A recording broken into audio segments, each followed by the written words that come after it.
ახოვანი, ულამაზესი, პატივსაცემი, მხედართ მთავარი. დღეს მინდა გაგიზიაროთ საოცარი ისტორია წმინდა მიქელ გობრონის შესახებ, რომელიც გავიგე მამა კონსტანტინეს ქადაგებიდან გიორგი ჭყონდიდელის სახელობის ტაძარში ნაწილაკებზე.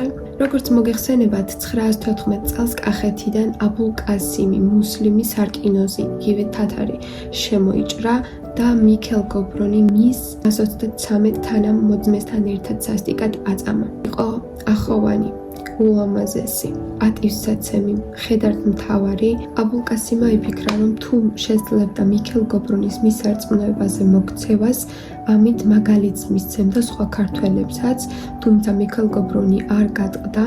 პირველად მას დაჰვალი საჩუქარი, კეთილდღეობა, თუმცა მიქელ გობრონი მტკიცე უარზე იყო. მეორე შეიყვანეს ქართველი ტყვეები და მის წინ, მის შესაშინებლად სასტიკად აწამეს.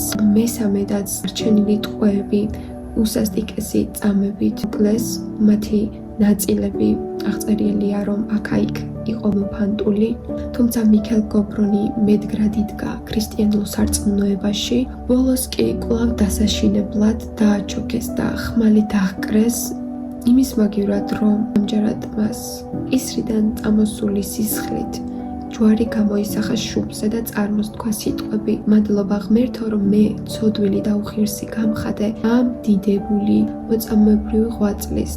მამა კონსტანტინემ აღნიშნა, რომ როდესაც ეს ისტორია წაიკითხა, ძალიან პატარა იყო და სწორედ ეს გახდა ბიძგი და ერთ-ერთი დიდი მიზეზი იმისა, რომ დღეს ამბიონიდან გვესაუბრებოდა. მან აღნიშნა, რომ ყველანი უნდა ვიყოთ ქრისტეს კელაპტარნი, როგორც მიქელ გობრონი აღუდგა ცოდვას, ასევე ჩვენც უნდა ვებრძოლოთ ჩვენს მანკიერებებს ჩვენში და გავიმარჯვოთ მასზე. მან თქვა, რომ ყველაფერი უნდა მიიღო, რაშიც არ გაგიმართლა.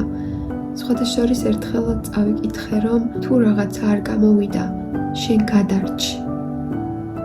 დამიჯერე, ყველა ხვდებით დროთა განმავლობაში, რომ ასე იყო საჭირო და ილია მეორის სიტყვებიც არის: თუ კი პრობლემა და განსაცდელი გაქვს, ღმერთი ძალიან ახლოს არის შენთან და დიდი სიხარული გელოდება.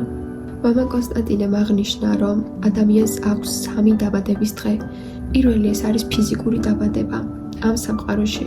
მეორე ეს არის ნათლობა, როდესაც შენ სულს ბორკილები მოეხსნა და სული წმინდის ბეჭდით დაიბეჭდა. მესამე, როდესაც აღიარე ღმერთი შენს შემოქმედად და გაიაზრე ღმერთთან ყოფნის აუცილებლობა.